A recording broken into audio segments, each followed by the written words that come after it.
जो चोर होता है वो प्राइम मिनिस्टर बन जाता है, प्रेसिडेंट बन जाता है, और जो शरीफ होता है वो जेल चला जाता है। माशाल्लाह, ये तो इस मुल्क का हाल है sir. By the way speaker साहब, अब मुझे पता है इस पे नाराजगी होगी, बट हो जाए, डजंट मैटर, मुझ पे पहले ही बहुत पर्चे कटे हुए हैं।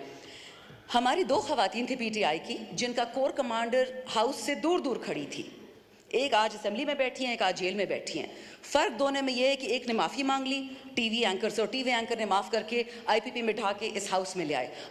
Punjab is the backbone of Pakistan honourable speaker. Punjab नहीं हो तो पाकिस्तान नहीं होगा।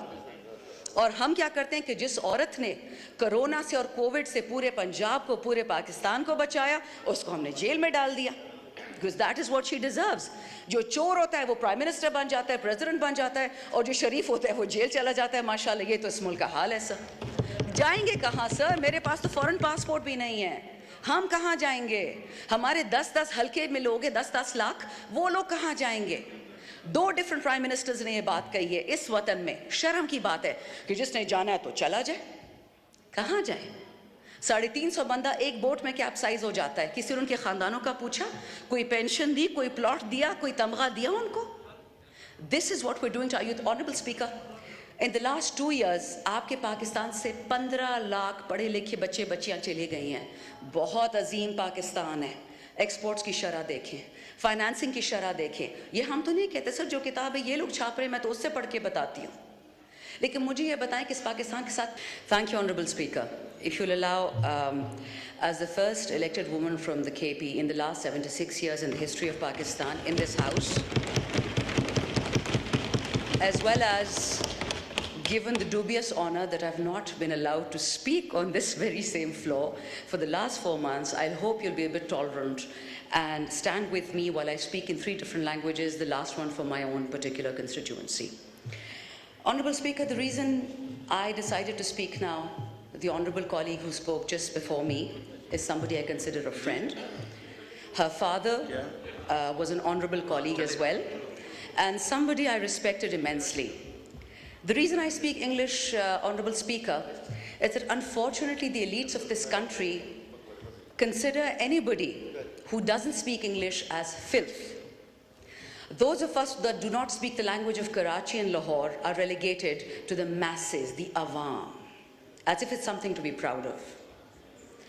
Would you believe, Honorable Speaker, this entire August House is so honorable, it is so just, that when I was abducted from my house on the last day of the 9th of August of PDM's government, not a single woman in the parliament, whether it be these big names from People's Party or the Noon League, not one person spoke up. That how can you abduct someone? If you arrest me, absolutely fine. Even then I had some, let's say, leverages, but I didn't use any. I had nothing to hide. When I was picked up, I was told a couple of things. That we would like you to join Bilawal or Mariam's party. I don't know who this we is, but they were wearing masks. And they said, we would like you to join these 2 parties. And I said, unfortunately for all of you, I'm far more educated than Bilawal and Mariam. And I'll be damned if I ever sit with them. I have immense respect for that side of the house. I have friends there, I have brothers and sisters, I have relatives. But the leadership, Mr. Chairman, I'm afraid the morality is less than 0. And I'll tell you why. My mother has nothing to do with politics except that she voted for me once. The women of my family, the women of Shehryar's family, of Qasim Suri's family, of Zartaj's family, of Aisha's family, of Anika's family. My sister here was a bit upset about the bangles that Asad Kaisar Sahib mentioned. Does she realize what our women have been through? Not only were our bangles taken off, our dupattas and our clothes were taken off. Shame. Who is going to pay for that legacy, sir? So let's not proselytize about who's more loyal to the king in this particular world, and that king being the women of this country. Honorable Speaker, we women are 52% of Pakistan. We're not a women's rights or human rights issue. We are a national issue, and I will not allow anyone in this floor to make light of us.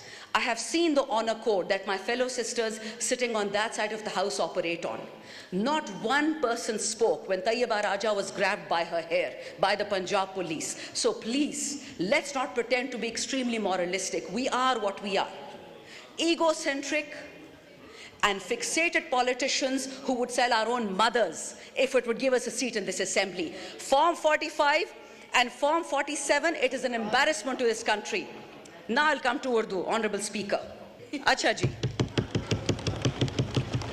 Speaker साहब, मुझे किसी औरत से किसी मर्द से कोई बैर नहीं है. मेरे रिश्तेदार हर सियासी पार्टी में हैं.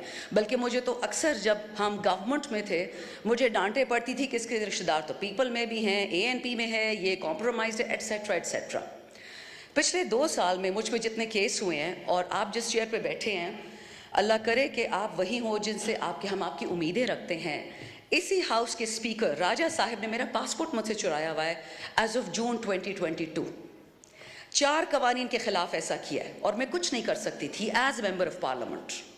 अभी भी इन्हीं के पास पड़ा हुआ है, मेरे पास फुर्सत नहीं थी कि मैं उठा लूं, लेकिन 2 साल इलीगली उन्होंने मेरा पासपोर्ट चुराया था. मुझे घर से निकाला गया from parliament lodges when I was in MNA. मुझे नहीं निकाला जा सकता था. I was supposed to stay there and 35 people came from CDA and the police. अब एक CDA पे डालता है पुलिस, I don't mind, I am sacrificing for Pakistan. ना इमरान खान ने सारी उम्र जिंदा रहना है, ना मैंने वतन के लिए सैक्रिफाइस दिया. पर जनाब स्पीकर, जब मेरे जैसी औरत आप अटेम्प्ट करेंगे कि जी पीपल में जाओ, नून में जाओ, खटक के पास, तरीन के पास, मैं क्यों जाऊं? खटक और तरीन तो पहले से मेरे रिश्तेदार थे, मेरी तो उनसे वैसे नहीं बनती थी, तो मैं उनकी पार्टी में क्यों जाऊं? वो तो जब हमारी पार्टी थी मैं उनसे नहीं लगती थी.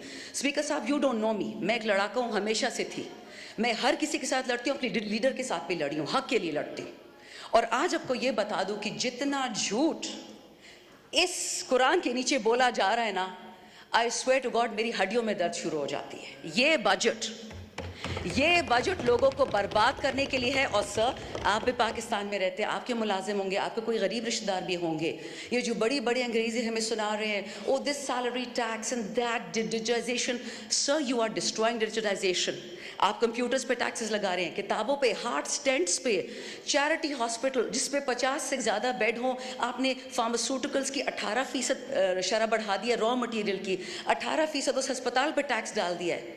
लेकिन जो मालदारों के हॉस्पिटल्स है सर, वो तो लंदन में है. भगोड़े तो लंदन चले जाते हैं, वहाँ सारे इलाज करते हैं. तो यहाँ पे लोग क्या करेंगे? जनाब स्पीकर, आपने अगर मेरी लास्ट, क्योंकि 3 ही मेरी बजट स्पीचेस थी, फिर तो हम फारिग हो गए. जो मेरी 3 बजट स्पीचेस थी, मैंने कभी भी उसमें पीपल या नोन को नहीं डांटा था, अपनी हुकूमत को पकड़ती थी मैं, और आज भी मैं यही करूंगी. बाय द वे स्पीकर साहब, अब मुझे पता है इस पे नाराजगी होगी, बट हो जाए, डजंट मैटर. मुझ पे पहले ही बहुत पर्चे कटे हुए हैं. हमारी 2 खवातीन थी PTI की, जिनका कोर कमांडर हाउस से दूर दूर खड़ी थी. एक आज असेंबली में बैठी हैं, एक आज जेल में बैठी हैं. फ़र्क दोनों में ये है कि एक ने माफ़ी मांग ली टीवी एंकर से, और टीवी एंकर ने माफ़ करके IPP में ढा के इस हाउस में ले आए. Punjab is the backbone of Pakistan. Honourable speaker, Punjab नहीं हो तो पाकिस्तान नहीं होगा. और हम क्या करते हैं कि जिस औरत ने कोरोना से और कोविड से पूरे पंजाब को, पूरे पाकिस्तान को बचाया, उसको हमने जेल में डाल दिया. Because that is what she deserves. जो चोर होता है वो प्राइम मिनिस्टर बन जाता है, प्रेसिडेंट बन जाता है, और जो शरीफ होता है वो जेल चला जाता है. माशाल्लाह, ये तो इस मुल्क का हाल है सर. जाएंगे कहाँ सर? मेरे पास तो फॉरेन पासपोर्ट भी नहीं है. हम कहाँ जाएंगे?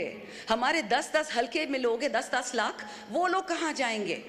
2 डिफरेंट प्राइम मिनिस्टर्स ने ये बात कही है. इस वतन में शर्म की बात है कि जिसने जाना है तो चला जाए.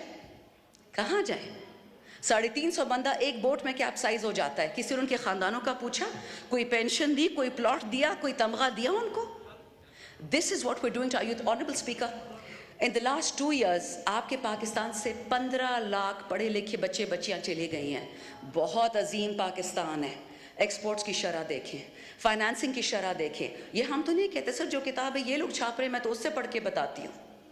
लेकिन मुझे ये बताएं कि इस पाकिस्तान के साथ करना क्या है. खान साहब को बहुत, many people I'm sure they hate Khan साहब and they have probably every right to. लेकिन एक बात मैं बता दूं स्पीकर साहब, वो बंदा, और वो इसलिए जेल में बैठा हुआ है क्योंकि जब तक डिवाइड एंड कॉन्कर नहीं होगा, ये मुल्क गलती से कामयाब भी हो सकता है, ये मुल्क गलती से मालदार भी हो सकता है, खुशहाली आ सकती है. और गरीब मांगता क्या आपसे स्पीकर साहब? You being the government. School, हस्पताल, सेहत कार्ड तो मरियम बीबी ने काट दिया. दवाइयों पर 18% ड्यूटी उसके चाचा ने लगा दी. सर, लोग कहाँ मरे हैं ये तो बताएं. They are punishing KP for giving a vote to Imran Khan. और सर, ये इतने बेवकूफ़ हैं, इनको समझ नहीं आती कि सितंबर में बंद हो जाएगी गर्मी. हम खान का साथ इस बात पे छोड़ेंगे कि गर्मी क्यों आती है या फीडर्स क्यों बंद है? ऐसा कभी नहीं होगा जनाब स्पीकर. अभी भी वक्त है, होश होश होश। Article 156 of the constitution, sir उसी को देख लें। तमाम सूबों को इकट्ठे उठाएं, मत करिए तफरके, आग लगने वाली है बहुत जल्दी, हमारे ही हाथ से लगेगी और फिर ये हाउस कुछ नहीं कर पाएगा। अल्लाह ने आप पे रिस्पॉन्सिबिलिटी डाली है, ये इससे डरे और किसी चीज़ से तो नहीं डरते, इस कलाम से डरे। मुल्क को ठीक करें, हम सब ने मर जाना है, इस हाउस में जितने बैठे कोई कब्र पैसे नहीं लेके गया, लेकिन खुदा का खौफ करे, वतन को फर्स्ट करे। That is why Imran Khan is in jail. Pakistan first, Pakistan always, Pakistan forever. Thank you. शुक्रिया।